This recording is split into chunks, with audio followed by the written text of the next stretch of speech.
আজ সকালে মনে পড়ল একটি গল্প, সেই প্রথম স্বদেশী যুগের সময়কার। কি করে আমরা বাংলা ভাষার প্রচলন করলুম। ভূমিকম্পের বছর সেটা। প্রভিন্সিয়াল কনফারেন্স হবে নাটোরে। নাটোরের মহারাজা জগদীন্দ্রনাথ ছিলেন রিসেপশন কমিটির প্রেসিডেন্ট। আমরা তাকে শুধু নাটোর বলেই সম্ভাষণ করতুম। নাটোর নেমন্তন্ন করলেন আমাদের বাড়ির সবাইকে। আমাদের বাড়ির সঙ্গে তাঁর ছিল বিশেষ ঘনিষ্ঠতা। আমাদের কাউকে ছাড়বেন না। দীপুদা, আমরা বাড়ির অন্য সব ছেলেরা সবাই তৈরি হলুম। রবি কাকা তো ছিলেনই। আরও অনেক নেতারা, ন্যাশনাল কংগ্রেসের চাঁইরাও গিয়েছিলেন। পিসেমশাই জানকীনাথ ঘোষাল, ডব্লিউ.সি. ব্যানার্জি, মেজ জ্যাঠামশায় লালমোহন ঘোষ, প্রকাণ্ড বক্তা তিনি। বড় ভালো লোক ছিলেন, আর কি সুন্দর বলতে পারতেন। কিন্তু ঝোঁক ওই ইংরেজিতে। সুরেন্দ্র বাড়ুজ্জে, আরও অনেকে ছিলেন। সবার নাম কি মনে আসছে এখন? তৈরি তো হলুম সবাই যাবার জন্য। ভাবছি যাওয়া আসা হাঙ্গাম বড়। নাটোর বললেন, কিছু ভাবতে হবে না দাদা, ব্যবস্থা হয়ে গেল। এখান থেকে স্পেশাল ট্রেন ছাড়বে আমাদের জন্য। রওনা হলুম সবাই মিলে হই হই করতে করতে। চোগা চাপকান পরেই তৈরি হলুম। তখনও বাইরে ধুতি পরে চলাফেরা অভ্যেস হয়নি। ধুতি পাঞ্জাবি সঙ্গে নিয়েছি। নাটোরে পৌঁছেই সব খুলে ধুতি পরব।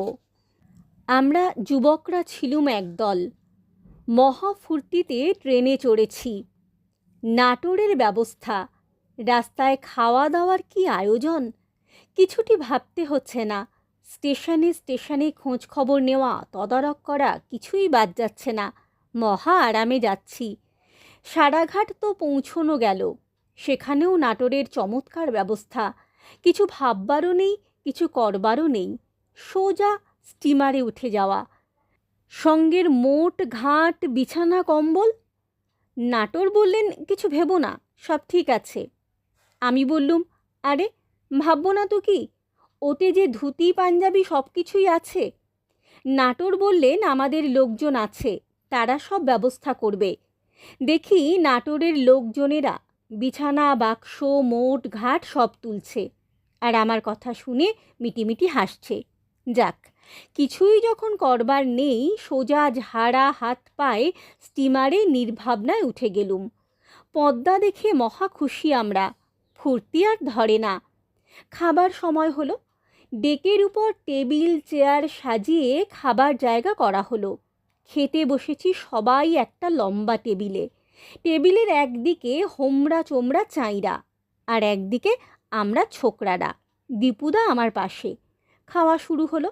বয়রা খাবার নিয়ে আগে যাচ্ছে ওই পাশে, চাঁইদের দিকে। ওদের দিয়ে তবে তো আমাদের দিকে ঘুরে আসবে। মাঝখানে বসেছিলেন একটি চাঁই। তার কাছে এলে খাবারের ডিশ প্রায় শেষ হয়ে যায়। কাটলেট এলো তো সেই চাই 6-7খানা একবারেই তুলে নিলেন। আমাদের দিকে যখন আসে, তখন আর বিশেষ কিছু বাকি থাকে না। কিছু বলতেও পারি নে। পুডিং এলো। দীপুদা বললেন, অবন পুডিং এসেছে, খাওয়া যাবে বেশ করে। দীপুদা ছিলেন খাইয়ে, আমিও ছিলাম খাইয়ে। পুডিং হাতে বয় টেবিলের একপাশ থেকে ঘুরে ঘুরে যেই সেই চায়ের কাছে এসেছে, দেখি তিনি অর্ধেকের বেশি নিজের প্লেটে তুলে নিলেন। ও মা! দীপুদা আর আমি মুখ চাওয়াচাওয়ি করতে লাগলুম। দীপুদা বললেন, হলো, আমাদের আর পুডিং খাওয়া। সত্যি বাপু, অমন জাইগ্যান্টিক খাওয়া আমরা কেউ কখনো দেখিনি। ওই রকম খেয়ে খেয়েই শরীরখানা ঠিক রেখেছিলেন ভদ্রলোক। বেশ শরীরটা ছিল তার, বলতেই হবে। দীপুদা শেষটায় বয়কে টিপে দিলেন, খাবারটা আগে যেন আমাদের দিকেই আনে। তারপর থেকে দেখতুম দুটো করে ডিশে খাবার আসতো। একটা বয় ওদিকে খাবার দিতে থাকতো, আর একটা এদিকে। চোখে দেখে না খেতে পাওয়ার জন্য আর আফসোস করতে হয়নি আমাদের। নাটোর তো পৌঁছনো গেল, এলাহি ব্যাপার সব। কি সুন্দর সাজিয়েছে বাড়ি বৈঠকখানা, ঝাড়লণ্ঠন, তাকিয়া, ভালো ভালো দামি ফুলদানি, কার্পেট, সেসবের তুলনা নেই। যেন ইন্দ্রপুরী। কি আন্তরিক আদর যত্ন, কি সমারোহ, কি তার সব ব্যবস্থা! একেই বলে রাজ সমাদর। সব কিছু তৈরি হাতের কাছে। চাকর বাকরকে সব শিখিয়ে পড়িয়ে ঠিক করে রাখা হয়েছিল। না চাইতেই সব জিনিস কাছে এনে দেয়। ধুতি চাদরও দেখি আমাদের জন্য পাট করা সব তৈরি। বাক্স আর খুলতেই হলো না। তখন বুঝলুম মোটঘাটের জন্য আমাদের ব্যগ্রতা দেখে ওখানকার লোকগুলি কেন হেসেছিল।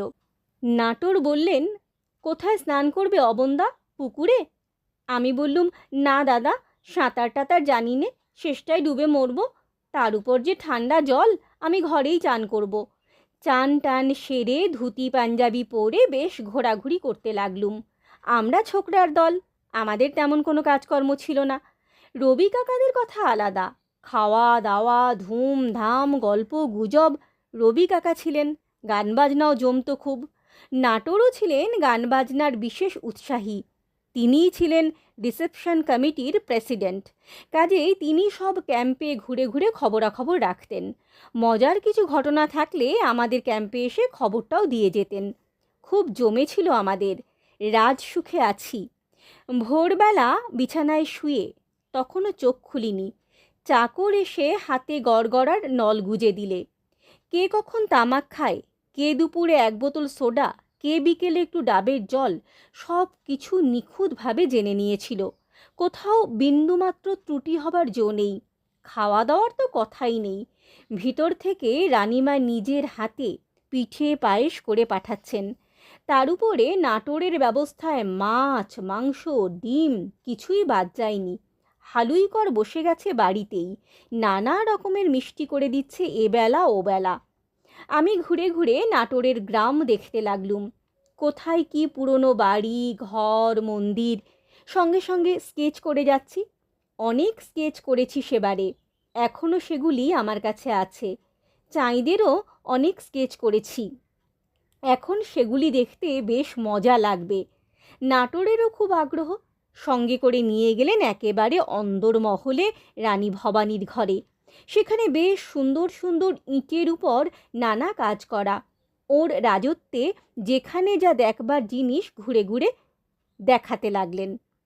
আর আমি স্কেচ করে নিচ্ছি। নাটোর তো খুব খুশি, প্রায়ই এটা ওটা স্কেচ করে দেবার জন্য ফরমাশও করতে লাগলেন। তাছাড়া আরও কত রকমের খেয়াল, শুধু আমি নয়, দলের যে যা খেয়াল করছে নাটোর তৎক্ষণাৎ তা পূরণ করছেন। ফুর্তির চোটে আমার সব অদ্ভুত খেয়াল মাথায় আসতো। একদিন খেতে খেতে বললুম, কি সন্দেশ খাওয়াচ্ছেন নাটোর, টেবিলে আনতে আনতে ঠান্ডা হয়ে যাচ্ছে। গরম গরম সন্দেশ খাওয়ান দেখি। বেশ গরম গরম চায়ের সঙ্গে গরম গরম সন্দেশ খাওয়া যাবে। শুনে টেবিল শুদ্ধ সবার হো হো করে হাসি।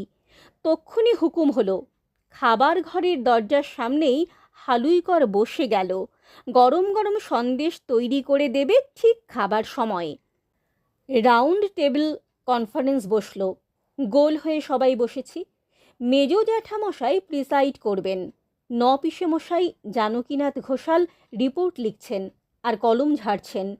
তার পাশে বসেছিলেন নাটোরের ছোট তরফের রাজা, মাথায় জরির তাজ, ঢাকাই মসলিনের চাপকান পরে। পিসে মশাই কালি ছিটিয়ে ছিটিয়ে তাঁর সেই সাজ কালো বুটিদার করে দিলেন। আগে থেকেই ঠিক ছিল, রবি কাকা প্রস্তাব করলেন প্রভিন্সিয়াল কনফারেন্স বাংলা ভাষায় হবে।